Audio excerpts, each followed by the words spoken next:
माघ मास के शुक्ल पक्ष की एकादशी को जया एकादशी, अजा एकादशी, भीष्म एकादशी के नाम से जाना जाता है। इस बार एकादशी तिथि का आरंभ 7 फरवरी 2025 शुक्रवार की रात को 9:26 से हो जाएगा, जो कि 8 फरवरी 2025 शनिवार की रात को 8:16 पर एकादशी तिथि समाप्त हो जाएगी। अतः सूर्योदय व्यापिनी द्वादशी युक्त शुद्ध हरिवासर जो एकादशी रहेगी वो 8 फरवरी 2025 शनिवार के दिन ही रहेगी। इसी दिन सभी भक्तजनों, माताओं, बहनों, वैष्णव जनों को एकादशी का व्रत रखना चाहिए और इस व्रत का पारणा का अर्थ होता है व्रत खोलने का दिन या व्रत खोलने का समय, जो कि 9 फरवरी 2025 रविवार की सुबह 7 बजे से लेकर के 9 बजे तक व्रत को खोल लेना चाहिए, यानी व्रत का पारणा कर लेना चाहिए। इसी एकादशी के दिन भीष्म पितामह ने महाभारत के कुरुक्षेत्र में अपनी मृत्युशैया यानी बाणों पर पांडवों को विष्णु सहस्त्र नाम का ज्ञान प्रदान किया था। अतः इस दिन व्रत करना, भगवान की प्रार्थना करना और विष्णु सहस्त्र नाम का पाठ करना या श्रवण करना अत्यधिक पुण्यदायी तथा शुभ माना जाता है। यह पापों से मुक्ति और मोक्ष प्रदान करने में आपकी सहायता करता है। भक्तजनों, माताओं, बहनों, सादर जय श्री कृष्ण। हमारे YouTube चैनल में आप सभी का बहुत बहुत स्वागत है। मैं हूं आपके साथ आचार्य धर्मेंद्र शास्त्री। आज हम आप सभी को अजा एकादशी, जया एकादशी, भीष्म एकादशी की दिव्य और ज्ञानमयी कथा सुनाने जा रहे हैं। इस कथा को अंत तक सुनिएगा और सुनने के बाद अधिक से अधिक लोगों को शेयर भी कर दीजिएगा।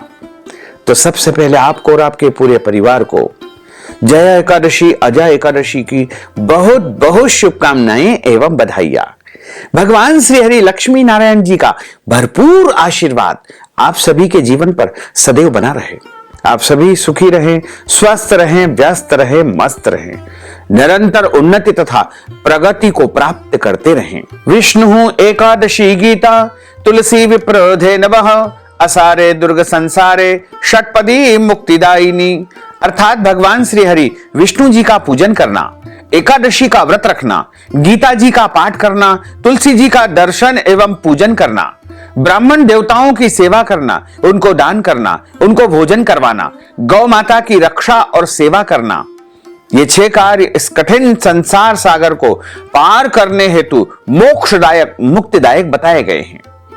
वैसे तो पूरे वर्ष में 24 एकादशी आती है, लेकिन जिस साल अधिक मास या पुरुषोत्तम मास आता है उस वर्ष 2 अधिक एकादशी यानी कुल मिलाकर के उस साल 26 एकादशी आती है। प्रत्येक महीने में 2 बार एकादशी आती है, एक कृष्ण पक्ष में, दूसरी शुक्ल पक्ष में। दोनों ही एकादशियों का भिन्न भिन्न महत्व हमारे धर्म ग्रंथों तथा पुराणों में बताया हुआ है।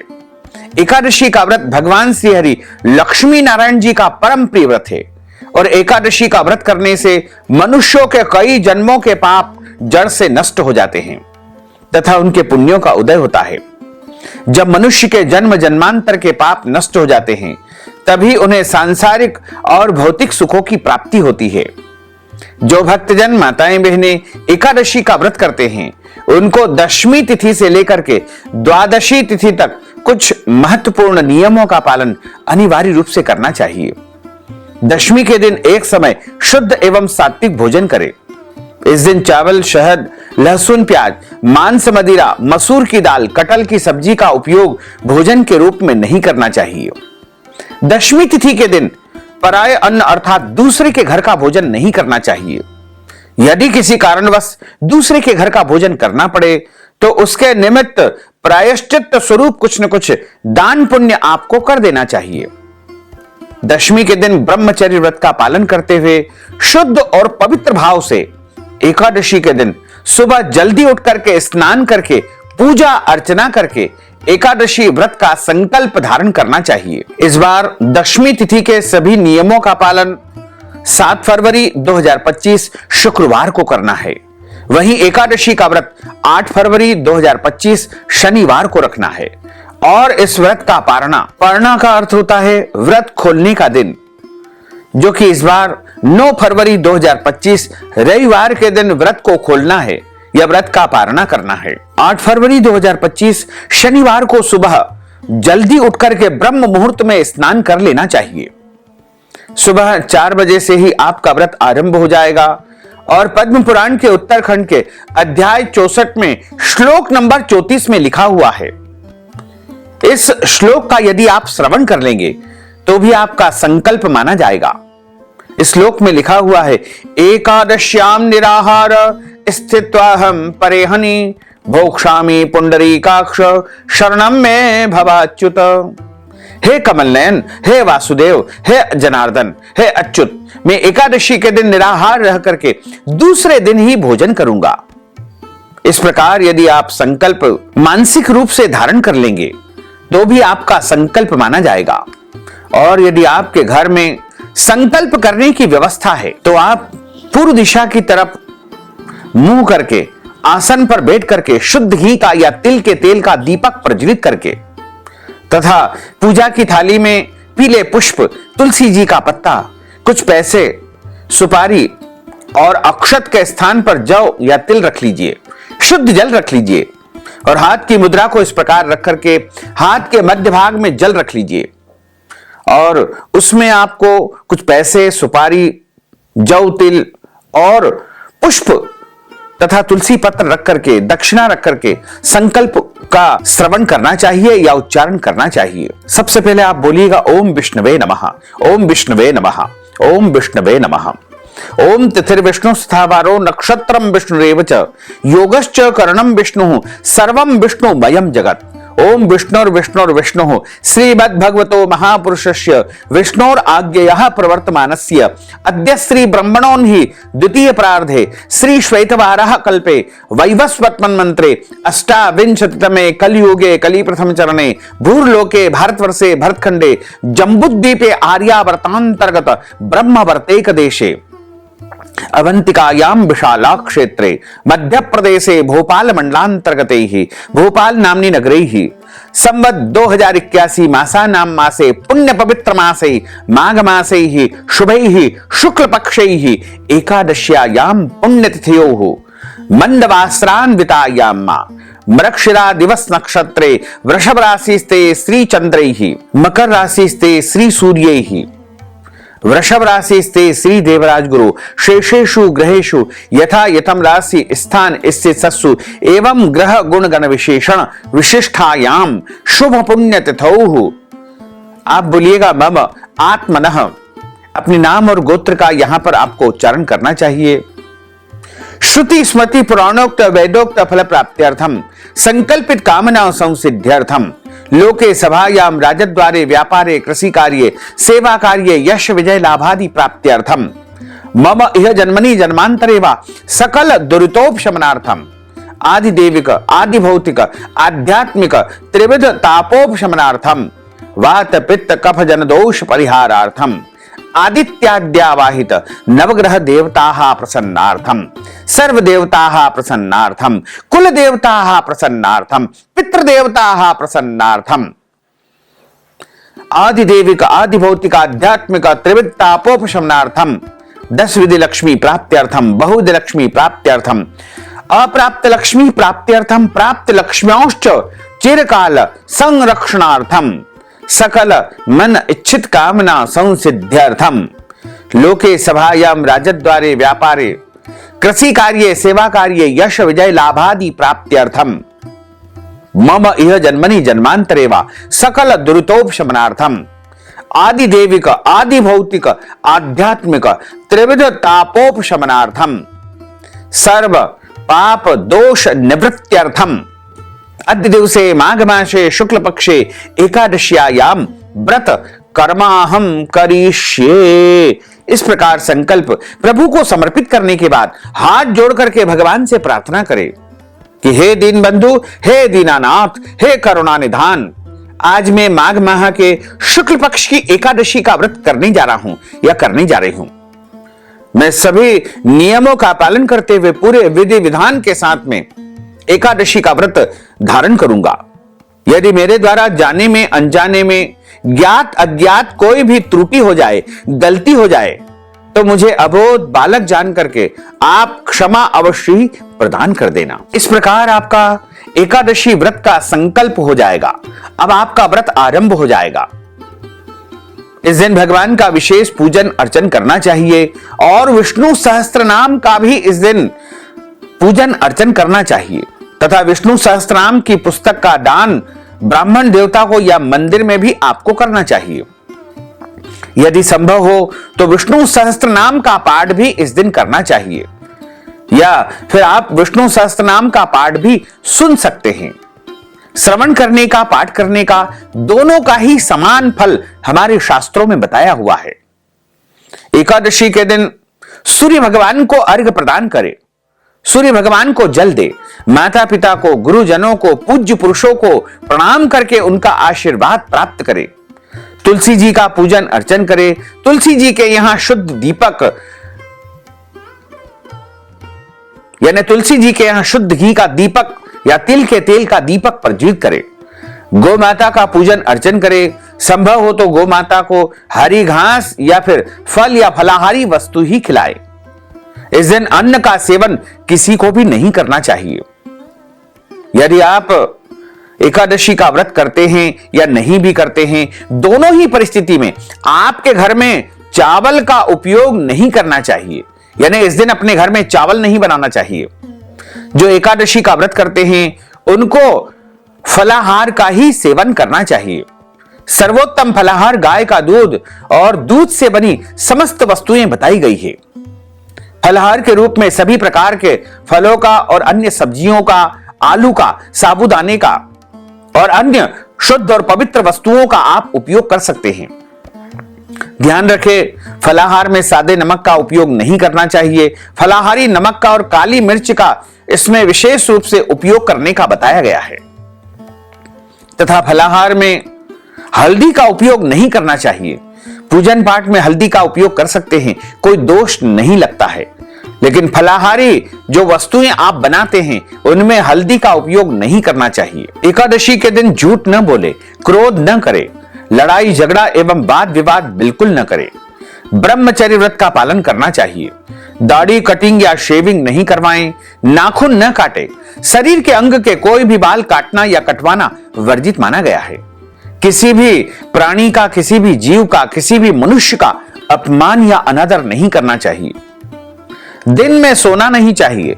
यदि सो जाते हैं तो स्नान करने के बाद ही पूजन अर्चन करें। रात्रि में जितना संभव हो सके जागरण करें और इस दिन प्रभु का विशेष पूजन अर्चन करना चाहिए। एक चौकी के ऊपर पीला कपड़ा बिछा करके मध्य में भगवान लक्ष्मी नारायण की स्थापना करके उनके दाहिनी ओर गेहूं रख करके, पीतल, तांबे या मिट्टी का कलश रख करके, आम के पत्ते, नारियल रख करके, गौरी गणेश का, कलश का और भगवान लक्ष्मी नारायण जी का या शालीग्राम जी का, बाल गोपाल जी का, राधा कृष्ण जी का विशेष पूजन अर्चन करना चाहिए। आरती उतारना चाहिए। फल या फलाहारी वस्तु का प्रभु को भोग लगाना चाहिए और पूजन पाठ संपन्न जब हो जाए तो ब्राह्मण देवता के मुखारविंद से ही एकादशी व्रत कथा सुनना चाहिए, क्योंकि ब्रह्म वाक्य जनार्दन, जब आप ब्राह्मण के श्री मुखारविंद से कथा का श्रवण करते हैं तब आपको भगवान नारायण के मुखारविंद से ही कथा सुनने का पुण्य फल प्राप्त होता है। और कथा सुनने के बाद ब्राह्मण देवता को यथाशक्ति दान दक्षिणा अवश्य प्रदान करना चाहिए। यदि संभव हो तो अगले दिन जब हम व्रत का पारणा करते हैं उस दिन ब्राह्मण देवता को भोजन करवाएं या अन्न दान दे या भोजन के निमित्त दक्षिणा भी आप प्रदान कर सकते हैं। एकादशी के दिन अन्नदान, गोदान, वस्त्रदान, फलाहारी वस्तुओं का दान करना बहुत ही पुण्यदायक माना जाता है। और एकादशी तिथि यदि शाम को समाप्त हो जाती है, ऐसे में व्रत का पारणा आपको अगले दिन ही करना चाहिए। कई लोग कहते हैं कि एकादशी तिथि समाप्त हो गई है, क्या अब हम व्रत खोल सकते हैं क्या? ऐसा किसी भी शास्त्र में कोई विधान नहीं है। एकादशी का जो व्रत है वो 8 फरवरी के ब्रह्म मुहूर्त यानी सुबह 4 बजे से प्रारंभ होकर के अगले दिन 9 फरवरी रविवार के सुबह सूर्योदय के साथ ही समाप्त होगा। सूर्योदय के बाद 2 घंटे के अंदर अंदर आपको व्रत का पारणा कर लेना चाहिए, यानी व्रत को खोल लेना चाहिए। जो भक्तजन माताएं बहनें एकादशी का व्रत करते हैं उनको अपने जीवन काल में कम से कम एकादशी व्रत का उद्यापन एक बार अवश्य करवाना चाहिए या स्वयं करना चाहिए। यदि आप चाहें तो तीर्थ में, देवालय में, मंदिर में या किसी भी पवित्र स्थान पर या अपने निवास स्थान पर या आश्रम में एकादशी व्रत का उद्यापन करवा सकते हैं। यदि आप एकादशी व्रत का उद्यापन हमारे माध्यम से संपन्न करवाना चाहते हैं तो आप हमसे चर्चा करें या व्हाट्सएप के माध्यम से हमें मैसेज भेजें, तो हम आपको पूरा विधि विधान समझाएंगे। सनातन हिंदू धर्म में मोक्ष को मनुष्य जीवन का लक्ष्य माना जाता है। आत्मा कर्म के अनुसार मनुष्य का जीवन पाती है। इसका मुख्य उद्देश्य सत्कर्म की प्राप्ति करके मोक्ष को प्राप्त करना होता है। इसलिए मनुष्य का जो जीवन है वो अन्य योनियों में सबसे अधिक श्रेष्ठ एवं सर्वोत्तम महत्वपूर्ण माना गया है। मोक्ष प्राप्त किए बिना मनुष्य को बार बार इस संसार सागर में जन्म लेना पड़ता है। पद्म पुराण में मोक्ष की इच्छा रखने वाले प्राणियों के लिए एकादशी व्रत करने का विधान बताया गया है। इस व्रत का मुख्य उद्देश्य अपने कई जन्मों के पापों को नाश करने के साथ साथ अपने मृतक पितरों को, पूर्वजों को मोक्ष दिलाना भी होता है। इस व्रत से मनुष्य के पूर्वजों को मोक्ष मिलता है, उनके कर्मों एवं बंधनों से उन्हें मुक्ति मिलती है। भगवान श्री हरि की कृपा एवं उनके आशीर्वाद से मनुष्य के करोड़ों जन्म के पाप नष्ट हो जाते हैं और मनुष्य के अंतिम समय के बाद में उसका उद्धार होता है। अजा एकादशी का जो व्रत है वो अन्य एकादशियों की तरह ही करने का विधान है। इस दिन आपको भगवान श्री हरि विष्णु जी का विशेष पूजन अर्चन करके विष्णु सहस्त्र नाम का पाठ अवश्य करना चाहिए, क्योंकि इसी दिन भीष्म पितामह ने धर्मराज युधिष्ठिर के निवेदन पर विष्णु सहस्त्र नाम की रचना बाणों की शैया पर की थी। यानी स्वयं भीष्म पितामह के मुख से ही विष्णु सहस्त्र नाम का प्रागट्य इसी माघ माह के शुक्ल पक्ष की एकादशी के दिन हुआ है। इसीलिए इस एकादशी को भीष्म एकादशी भी कहा जाता है। यह एकादशी पितृदोष से मुक्ति प्राप्त करने के लिए, पूर्वजों की आत्मा की तृप्ति के लिए सबसे विशेष मानी गई है। यदि आपके घर परिवार में पितृदोष है, आपके पूर्वजों की मुक्ति नहीं हो पाई है, आपके घर में बहुत ज्यादा कलह होता है, परेशानियां हैं, आर्थिक तंगी है और कई प्रकार की बीमारियां आपके पारिवारिक सदस्यों को घेरे रखती है, तो ऐसे में आपको इस दिन पितृदोष की शांति विधि विधान से किसी भी विद्वान ब्राह्मण के माध्यम से अवश्य करवाना चाहिए। क्योंकि भीष्म एकादशी के दिन जो कोई मनुष्य अपने पूर्वजों के प्रति पिंडदान करता है, तर्पण करता है या ब्राह्मण देवता के माध्यम से करवाता है, उनके पितरों को मोक्ष मिलता है, सद्गति मिलती है, मुक्ति प्राप्त हो जाती है।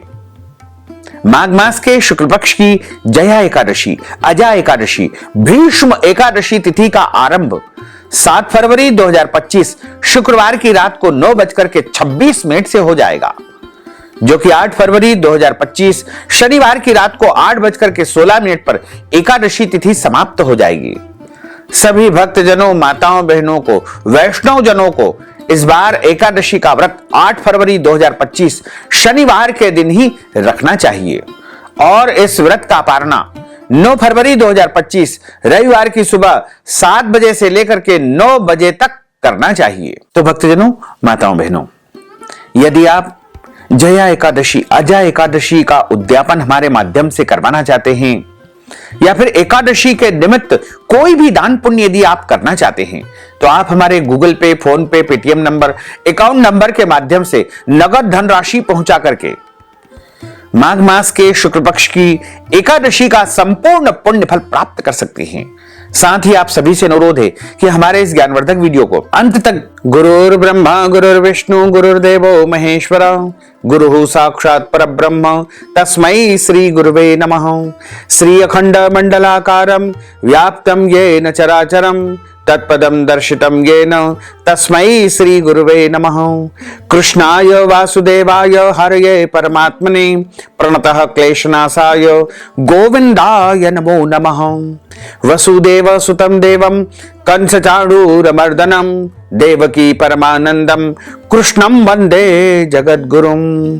कृष्णाय वासुदेवाय हरये परमात्मने प्रणतः क्लेशनाशाय गोविंदाय नमो नमः। जय जय श्री राधा रमण जय जय नवल किशोर जय गोपी चित चोर प्रभु जय जय माखन चोर। माच मेरी श्री राधिका पिता मेरे घनश्याम इन दोनों के चरणन में मेरा बारंबार प्रणाम मेरा बारंबार प्रणाम मेरा बारंबार प्रणाम। मोहिनी मूरत श्याम की वो मन रही समाय जो मेहंदी के पात में लाली रही समाय। धन यौवन एक दिन उड़ जाएंगे जैसे उड़े कपूर मन मूरख तू राम भज क्यों चाटे जगधूर। राम कृष्ण दो एक है अंतर नहीं निमेष इनके नयन गंभीर है उनके चपल विशेष। राधे तू बड़ भागिनी कौन तपस्या कीन तीन लोक तारण प्रभु सो तेरे अधीन। तन पवित्र सेवा किए धन पवित्र कर दान मन पवित्र हरि भजन सो हो ततिविध कल्याण। कलयुग केवल नाम आधारा सुमर सुमर नर उतरहि पारा। सच्चिदानंद रूपाय विश्वोत्पत्त्यादि हेतवे तापत्रय विनाशाय श्री कृष्णाय वयं नुमः। यं प्रव्रजन्तमनुपेतमपेत कृत्यं द्वैपायनो विरह कातर आजुहाव। पुत्रेति तन्मयतया तरवोभिने दुस्तम सर्वभूत हृदयं मुनिमानतोऽस्मि। नेमिषे सूतमासीन मभिवाद्यं महामतिं कथामृत रसास्वाद कुशलः शौनको ब्रवीत्। भरः पीडं नटवर वपुः कर्णयोः कर्णिकारं विभ्रद्वास कनक कपीशं वैजयन्तीं च मालां। रन्ध्रान् वेणोर्धर सुधया पूरयन् गोपवृन्दैः वृन्दारण्यं सपदरमणं प्राविशत गीतिकीर्तिः प्राविशत गीतिकीर्तिः। करारविन्देन पदारविन्दं मुखारविन्देन विनिवेशयन्तीं वटस्य पत्रस्य पुटेशयानं बालं मुकुन्दं मनसा स्मरामि बालं मुकुन्दं मनसा स्मरामि। बोलिए श्री लक्ष्मी नारायण भगवान की जय। श्री वृंदावन बिहारी लाल की जय। श्री द्वारकाधीश भगवान की जय। श्री गिरिराज धरण की जय। श्री बाल कृष्ण लाल की जय। श्री श्याम सुंदर यमुने महारानी की जय। जगत गुरु श्री वल्लभाधीश की जय। गुसाई जी परम दयाल की जय। श्री गुरुदेव की जय। लाडले लाल की जय। आज के आनंद की जय। एकादशी माता की जय। तीर्थराज प्रयागराज की जय। वैणी माधव भगवान की जय। एक समय की बात है, धर्मराज युधिष्ठिर ने भगवान श्री कृष्ण को प्रणाम किया और उनसे प्रश्न किया कि हे भगवान, आपने माघ माह के कृष्ण पक्ष की एकादशी का बड़ा ही सुंदर वर्णन किया है। आप स्वेदज, अंडज, उद्भिज और जरायुज चारों प्रकार के जीवों के उत्पन्न, पालन तथा नाश करने वाले हैं। अब आप कृपा करके माघ माह के शुक्ल पक्ष की एकादशी की कथा सुनाने की मुझे कृपा करें। इस एकादशी का क्या नाम है, इसके व्रत की विधि क्या है और इस दिन कौन से देवता का पूजन अर्चन किया जाता है तथा इस एकादशी का व्रत करने से कौन से पुण्य फल की प्राप्ति होती है। भगवान श्री कृष्ण कहने लगे कि हे राजन, इस एकादशी का नाम जया एकादशी है, अजा एकादशी है, भीष्म एकादशी है। इसका व्रत करने से मनुष्य ब्रह्म हत्यादि समस्त पापों से छूट करके मोक्ष पद को, परम पद को प्राप्त होता है तथा इसके प्रभाव से भूत पिशाच आदि योनियों से मुक्त हो जाता है। इस व्रत को विधि पूर्वक करना चाहिए। अब मैं तुमसे पद्म पुराण में वर्णित इसकी दिव्य और ज्ञानमयी कथा की महिमा सुनाने जा रहा हूं। बड़े ध्यान से सुनिएगा। देवराज इंद्र स्वर्ग में राज्य करते थे और अन्य सब देवगण सुखपूर्वक स्वर्ग में निवास करते थे। एक समय इंद्र अपनी इच्छा के अनुसार नंदन वन में अप्सराओं के साथ में विहार कर रहे थे और गंधर्व गान कर रहे थे। उन गंधर्वों में प्रसिद्ध पुष्पदंत तथा उसकी कन्या पुष्पवती और चित्रसेन तथा उसकी स्त्री मालिनी भी उपस्थित थे। साथ ही मालिनी का पुत्र पुष्पवान और उसका पुत्र माल्यवान भी वहां पर उपस्थित था। पुष्पवती गंधर्व कन्या माल्यवान को देख करके उस पर मोहित हो गई और माल्यवान पर काम बाण चलाने लगी। उसने अपने रूप, लावण्य और हाव भाव से माल्यवान को वश में कर लिया। हे राजन, वह पुष्पवती अत्यंत सुंदर स्त्री थी। अब वे इंद्र को प्रसन्न करने के लिए गान करने लगे, परंतु परस्पर मोहित हो जाने के कारण उनका चित्त भ्रमित हो गया था। इनके ठीक प्रकार न गाने तथा स्वर ताल ठीक नहीं होने से इंद्र इनके प्रेम को समझ गया और उन्होंने इससे अपना अपमान समझ करके उन दोनों को श्राप दिया। इंद्र ने कहा कि हे मूर्खों, तुम दोनों ने मेरी आज्ञा का उल्लंघन किया है, इसलिए तुम्हारा धिक्कार हो। अब तुम दोनों स्त्री पुरुष के रूप में मृत्यु लोक में जाकर के पिशाच रूप में वहां पर विचरण करो और अपने कर्म का फल भोगो।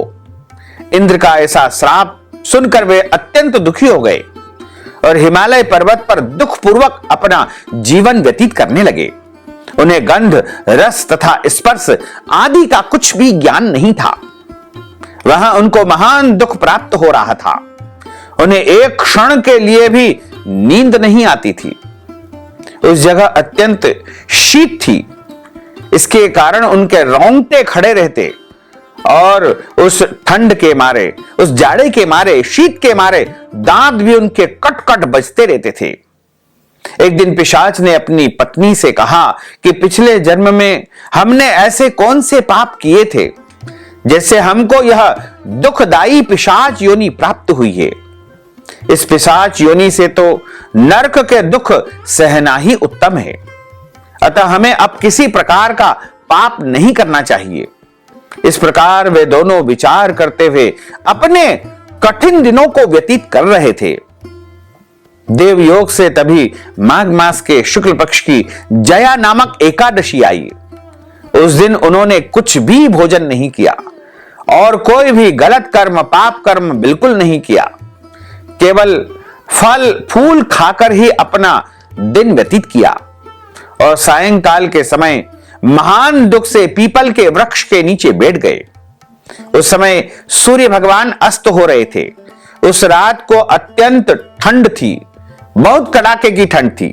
इस कारण वे दोनों शीत के मारे अति दुखित होकर के मृतक के समान आपस में चिपटे हुए पड़े हुए थे। उस रात्रि को उनको नींद भी नहीं आई। भगवान कहते हैं कि हे राजन, जया एकादशी के उपवास और रात्रि के जागरण से दूसरे दिन प्रभात होते ही उनकी पिशाच योनि छूट गई और अत्यंत सुंदर गंधर्व और अप्सरा की देह को धारण करके सुंदर वस्त्र आभूषणों से अलंकृत होकर के उन्होंने स्वर्ग लोक को प्रस्थान किया। उस समय आकाश में देवतागण उनकी स्तुति करते हुए पुष्प वर्षा करने लगे।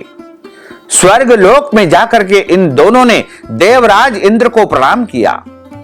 इंद्र इनको पहले रूप में देख करके अत्यंत आश्चर्यचकित हुआ और पूछने लगा कि तुमने अपनी पिशाच योनि से किस तरह से मुक्ति पाई है, उससे कैसे छुटकारा पाया है, मुझे भी बताओ। माल्यवान बोला कि हे राजन, भगवान विष्णु की कृपा और जया एकादशी व्रत के प्रभाव से हमारी पिशाच देह छूट गई है। तब इंद्र बोला कि हे माल्यवान, भगवान की कृपा और एकादशी का व्रत करने से न केवल तुम्हारी पिशाच योनि छूट गई है, वरन हम लोगों के भी तुम वंदनीय हो गए हो, क्योंकि भगवान विष्णु और शिव के भक्त हम लोगों के वंदनीय होते हैं। अतः आप धन्य हो। अब आप पुष्पवती के साथ जाकर के विहार करो। भगवान श्री कृष्ण कहने लगे कि हे राजन, इस जया एकादशी के व्रत से बुरी योनि भी छूट जाती है। जिस मनुष्य ने इस एकादशी का व्रत किया है, उसने मानो सब प्रकार के यज्ञ, जप, दान आदि कर लिए हैं। जो मनुष्य जया एकादशी का व्रत करते हैं, वे अवश्य ही 1000 वर्ष तक स्वर्ग लोक में, वैकुंठ लोक में, परम धाम में निवास करते हैं और अंत समय में मोक्ष पद को वो अवश्य ही प्राप्त करते हैं। इसमें कोई संदेह नहीं है। बोलिए श्री लक्ष्मी नारायण भगवान की जय।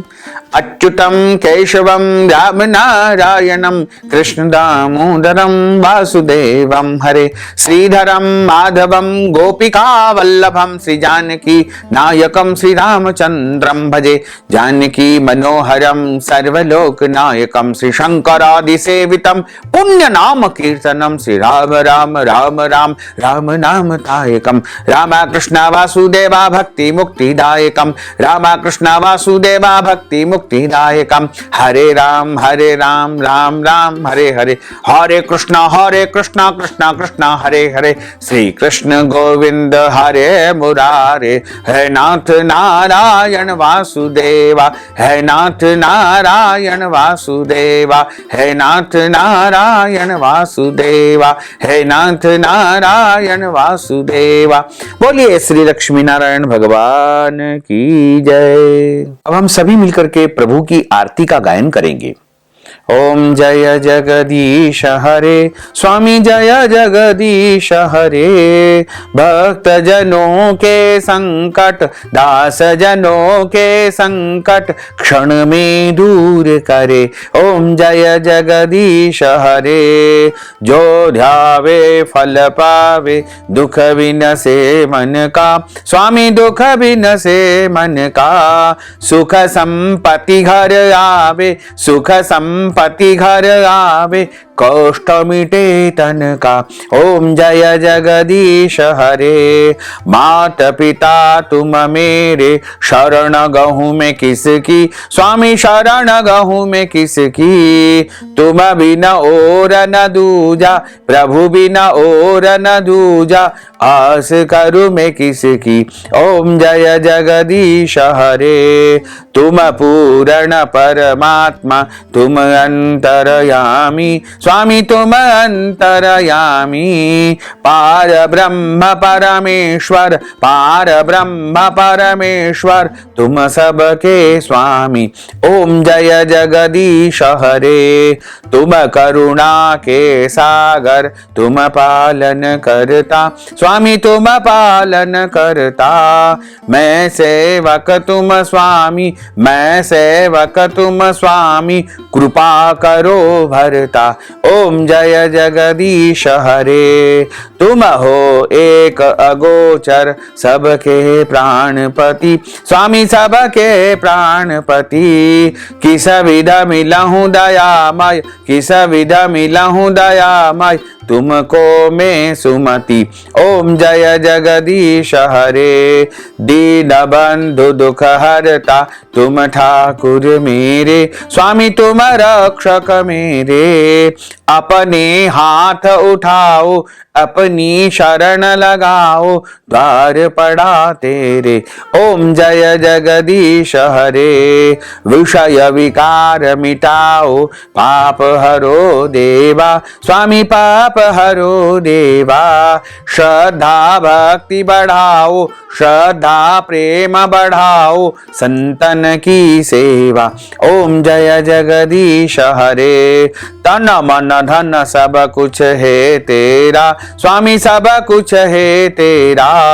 तेरा तुझको अर्पण, प्रभु जी का प्रभु जी को अर्पण, क्या लगे मेरा। ओम जय जगदीश हरे, पूर्ण ब्रह्म की आरती जो कोई नर गावे, स्वामी जो कोई नर गावे। कहत शिवानंद स्वामी, जपत हर हर स्वामी, मन वांछित फल पावे। ओम जय जगदीश हरे, जय जगदीश हरे, स्वामी जय जगदीश हरे, मोहन जय जगदीश हरे। भक्त जनों के संकट, दास जनों के संकट, क्षण में दूर करे। ओम जय जगदीश हरे। कर्पूर गौरम करुणावतारम, संसार सारम, भुजगेंद्रहारम, सदा वसंतम हृदयारविंदे, भवम भवानी सहितम नमामि। मंदार मालांकुलितालकाये, कपाल मालांकित शेखराये, दिव्यांबराये च दिगंबराये, नमः शिवाये च नमः शिवाये। आरार्तिक्यं समर्पयामि, नमो नमः। हरि ओम यज्ञेन यज्ञमय जन्त देवास्तानि धर्माणि प्रमाण्यासन्न, तेह न कम महिमानः सचन्त्र यत्र पूर्वे साध्याः सन्ति देवाः। ओम राजाधिराजाय प्रसय्य साहिने, नमो वयम्बे श्रवणाय कुर्महे। समे कामान काम कामाय, मह्यं कामेश्वरो वैश्रवणो दधातु। कुबेराय वैश्रवणाय महाराजाय नमः। ओम स्वस्ति साम्राज्यं भोज्यं स्वराज्यं, वैराज्यं पारमेष्ट्यं राज्यं, महाराजमाधिपत्यमय्यं समन्तपर्यायै स्यात् सार्वभौमः सार्वायुष अन्तार्धा परार्धात् पृथिव्ये समुद्रपर्यन्ताय। एकराडिति तदप्येष श्लोकोऽभिहितो मरुतः, परिवेष्टारो मर्तस्यावसान ग्रहे, आविक्षतस्य कामप्रेर्विश्वे देवा सभासदेति। ओम विश्व तच्चक्षुरुत विश्वतो मुखो, विश्वतो बाहुरुतो विश्वस्पाद, संबाहुभ्यां धमति संपतत्रेर्द्या वा भूमिं जनयन् देव एकः। ओम एकदन्ताय विद्महे वक्रतुंडाय धीमहि तन्नो दन्ती प्रचोदयात्। ओम आदि शक्ति विद्महे जगत माताय धीमहि तन्नो शक्ति प्रचोदयात्। ओम तत्पुरुषाय विद्महे महादेवाय धीमहि तन्नो रुद्रः प्रचोदयात्। ओम नारायणाय विद्महे वासुदेवाय धीमहि तन्नो विष्णुः प्रचोदयात्। ओम महालक्ष्म्यै च विद्महे विष्णुपत्न्यै च धीमहि तन्नो लक्ष्मीः प्रचोदयात्। ओम क्लीं कृष्णाय विद्महे दामोदराय धीमहि तन्नो श्री कृष्णः प्रचोदयात्। ओम सांगाय सपरिवाराय सायुधाय सशक्तिकाय सवाहनाय सगणाय भगवते श्री लक्ष्मी नारायण देवताभ्यो नमो नमः। मंत्र पुष्पांजलिं समर्पयामि। नाना सुगंध पुष्पाणि यथा कालोद्भवानि च, पुष्पांजलिं मया दत्तं गृहाण परमेश्वर। मंत्र पुष्पांजलिं समर्पयामि, नमो नमः। मंत्रहीनं क्रियाहीनं भक्तिहीनं सुरेश्वर, यत् पूजितं मया देवः परिपूर्णं तदस्तु मे। आवाहनं न जानामि विसर्जनं, पूजाञ्चैव न जानामि, क्षम्यतां परमेश्वर, क्षम्यतां परमेश्वर, क्षम्यतां परमेश्वर। त्वमेव माताश्च पिता त्वमेव, त्वमेव बन्धुश्च सखा त्वमेव, त्वमेव विद्या द्रविणं त्वमेव, त्वमेव सर्वं मम देव देव, त्वमेव सर्वं मम देव देव।